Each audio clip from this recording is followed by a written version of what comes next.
Wanita sekarang dalam perjuangan menyaingi pria di segala bidang. Di rumah, di kantor, bahkan sampai di dalam pemerintahan.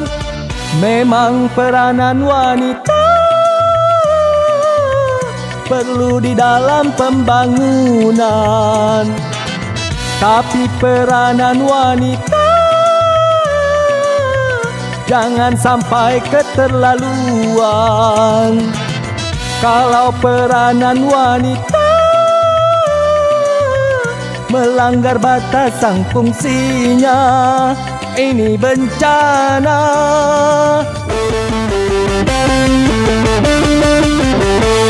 Wanita dan pria takkan pernah sama, secara kudrati berbeda fungsinya.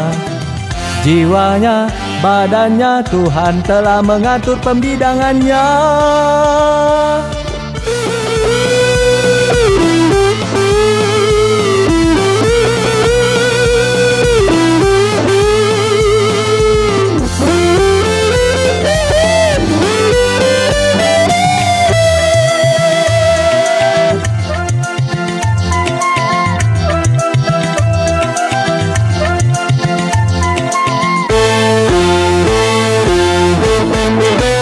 Wanita ditakdirkan yang melahirkan, bukankah ini bukti kelemahan? Wanita adalah ibu manusia, janganlah bersikap seperti ayah.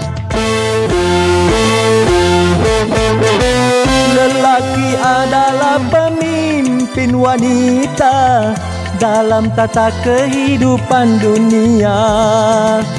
Begitulah ketetapan Sang Pencipta, lalu kenapa kau coba merubah? Kalau aturan Tuhan sudah dirubah-rubah, pasti yang kau dapatkan segala kepincangan.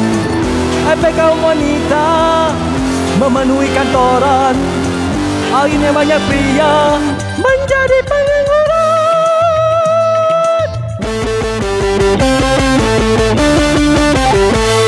Wanita dan pria takkan pernah sama, secara kudrati berbeda fungsinya. Jiwanya, badannya, Tuhan telah mengatur pembidangannya.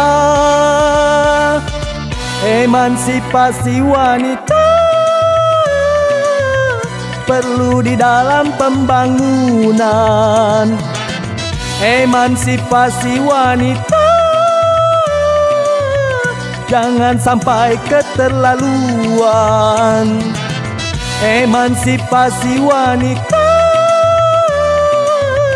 jangan melawan takdir Tuhan, ini bencana.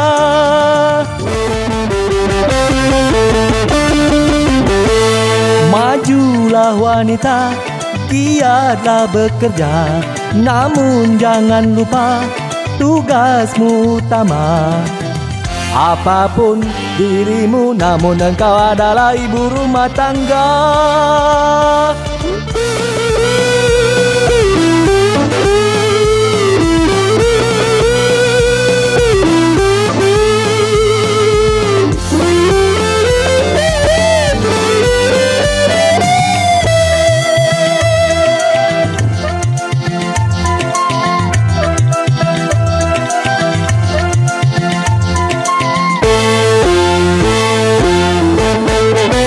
Wanita laksana tiangnya negara, tanpa tiang coba Anda bayangkan. Kalau semua maju ke garis depan, tentunya lemah di garis belakang. Kalau wanita wanita juga sibuk bekerja, rumah tangga kehilangan ratunya. Kalau wanita juga sibuk bekerja, anak-anak kehilangan pembina. Bukan salah remaja kalau mereka bingal, bukan salah remaja kalau tidak bermoral.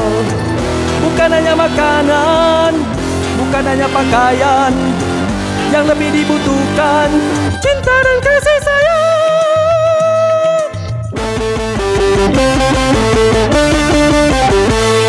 Wanita dan pria takkan pernah sama, secara kudrati berbeda fungsinya.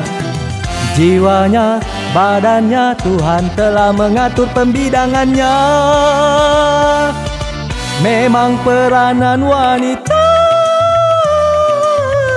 perlu di dalam pembangunan, tapi peranan wanita jangan sampai keterlaluan. Kalau peranan wanita melanggar batasan fungsinya, ini bencana.